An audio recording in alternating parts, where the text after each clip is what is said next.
नमस्कार मेरे श्रोतागण।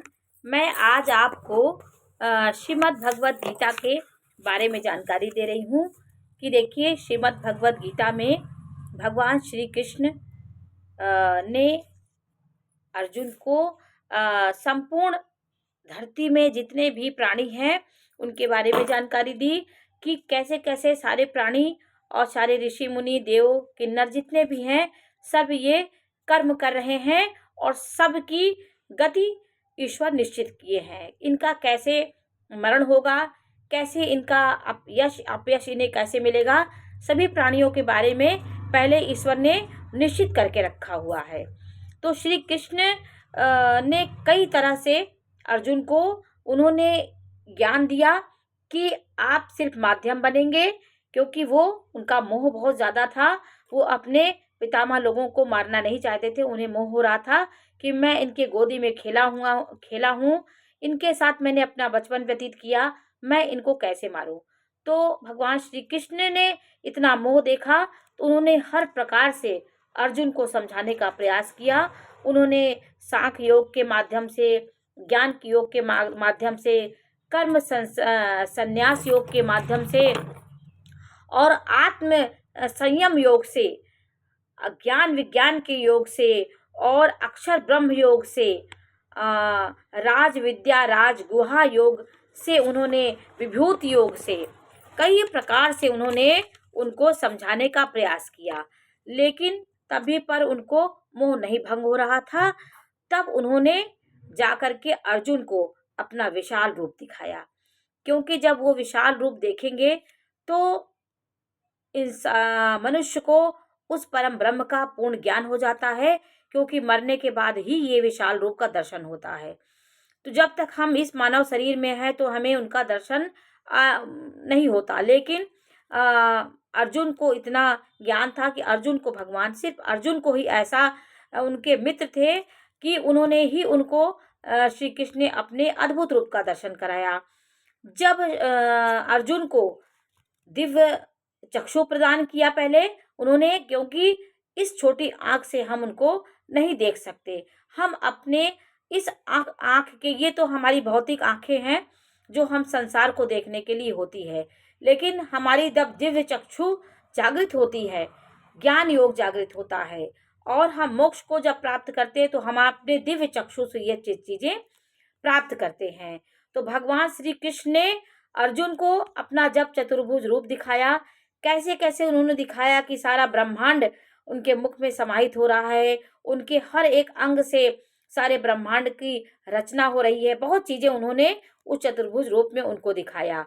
तो विश्व के दर्शन करने हेतु अर्जुन ने उनसे प्रार्थना की कि ये विश्व के, उन्होंने हर तरह से उनको ज्ञान दिया। तो अर्जुन ने उन्हें विश्व दर्शन का प्रार्थना की। तब भगवान संजय द्वारा ये धृतराष्ट्र को, संजय को दिव्य चक्षु थी, दिव्य दृष्टि थी। संजय सारी जितनी महाभारत हुई, जितनी चीजें हुई, वो धृतराष्ट्र के नेत्र नहीं थे, तो संजय अपने नेत्रों से देख करके उनको सारी जानकारी देता था।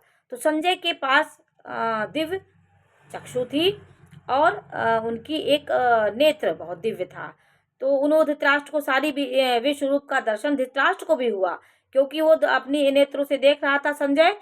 धृतराष्ट्र को उन्होंने सारी बातें बताई। अर्जुन द्वारा भगवान के विश्व रूप का अर्जुन ने दर्शन किया और उनकी फिर स्तुति करने लगे। उनका तब 11वें अध्याय में जाकर के उनका मोह भंग हुआ। भयभीत होकर अर्जुन द्वारा भगवान की स्तुति भगवान 11वें अध्याय में अर्जुन करते हैं और उनके नतमस्तक होते हैं। मधुसूदन को वो अपने जीवन को बहुत सौभाग्य समझे कि आज हमें विश्व रूप भगवान के चतुर्भुज रूप का दर्शन हुआ, क्योंकि भगवान कभी कभी भक्त के साथ बहुत छोटे बन करके और उनके मित्र बन के, सखा बन के, किसी न किसी रूप में आकर के उनके सारे कार्य पूरे कराते हैं। भगवान द्वारा अपने विश्व रूप के दर्शन उन्होंने किए, महिमा का कथन और चतुर्भुज रूप का उन्होंने दर्शन किया, सौम्य रूप का भी दर्शन कराया उन्होंने। बिना अन्य भक्ति के चतुर्भुज रूप के दर्शन नहीं हो सकते, बहुत दुर्लभ है। आपकी समर्पण होना चाहिए भगवान में, तो अनन्य भक्ति आपकी होगी। भगवान अर्जुन की भगवान के प्रति अनन्य भक्ति थी। उन्होंने फल प्राप्त किया। अनन्य भक्ति की वजह से उन्होंने भगवान का विशाल रूप देखा।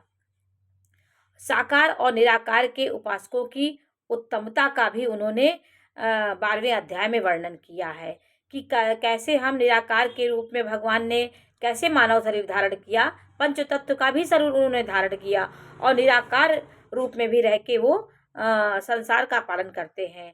भगवान भगवत प्राप्त पुरुषों के लक्षण कि कैसे किन पुरुषों को भगवान की प्राप्ति होती है, ये सब चीज़ों को उन्होंने बताया। 13वें अध्याय में उन्होंने ज्ञान सहित ज्ञान के बारे में दिया। फिर जब मोहभंग हो गया तो उन्होंने मनुष्य की प्रकृति के बारे में जानकारी दी कि मनुष्य की प्रकृति कैसी होती है, किस प्रकार के पुरुष में कौन सी प्रकृति होती है।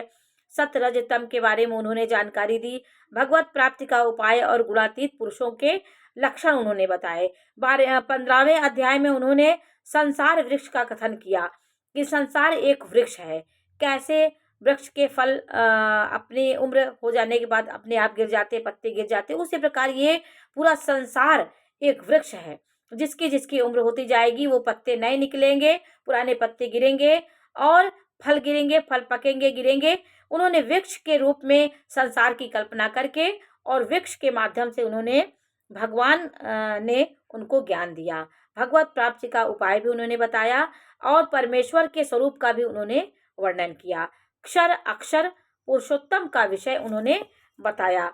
और 16वें अध्याय में उन्होंने शास्त्र विपरीत आचरणों को त्यागने और शास्त्रानुकूल आचरणों के लिए प्रेरित किया। आसुरी संपदा वालों के लक्षण और उनकी अधोगति का वर्णन किया। फिर उन्होंने उनको ज्ञान देते चले गए, अर्जुन को ऐसे करके उनका ज्ञान होता रहा।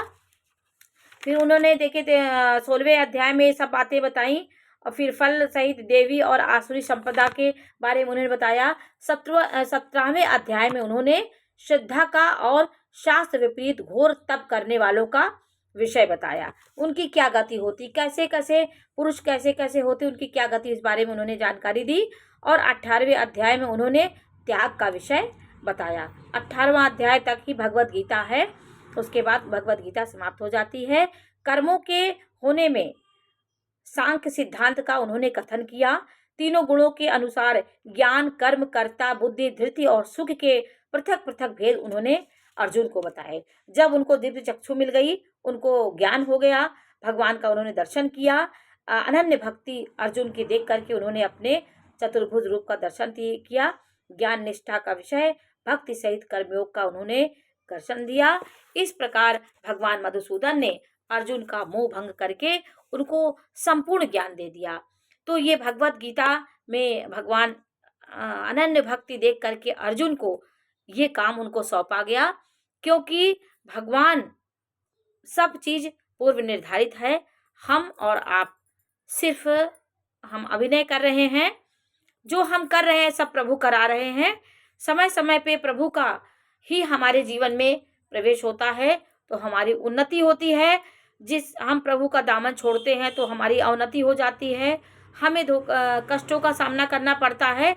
यदि ईश्वर के चरणों में हम समर्पित होंगे, अनन्य प्रेम होगा, तो भगवान हमारे दुखों को भी बहुत सहजता से हमारे दुख टल जाएंगे और हमें अथाह दुख में भी पीड़ा का अनुभव नहीं होगा, क्योंकि भगवान हमारे साथ हैं। वो हमें समय समय पे हमारे उद्धार के लिए, हमारे मन को, हमारे ज्ञान को दे करके, हमारी बुद्धि को सकारात्मक बना के हमें उस कष्ट से उबरने की शक्ति प्रदान करते हैं। तो आज मैंने आपको गीता के बारे में थोड़ी सी जानकारी दी। ये तो बहुत छोटी जानकारी है, मैंने आपको शॉर्ट में संक्षेप में मैंने थोड़ा सा आपको जानकारी दी। मैं एक एक अध्याय के बारे में भी मैं आपको क्रम वाइज जानकारी दूंगी कि प्रथम अध्याय में श्री कृष्ण ने अर्जुन को क्या बताया, दूसरे अध्याय में क्या बताया। तो इन सब बारे में एक एक अध्याय के बारे में भी मैं आपसे चर्चा करूंगी। तो आज मैंने आपको भगवत गीता के बारे में थोड़ी सी जानकारी दी। श्रीमद् गीता भगवान भागवत की जय, भगवान श्री कृष्ण की जय, भगवत गीता की जय, अर्जुन के ज्ञान को अनंत भक्ति की जय।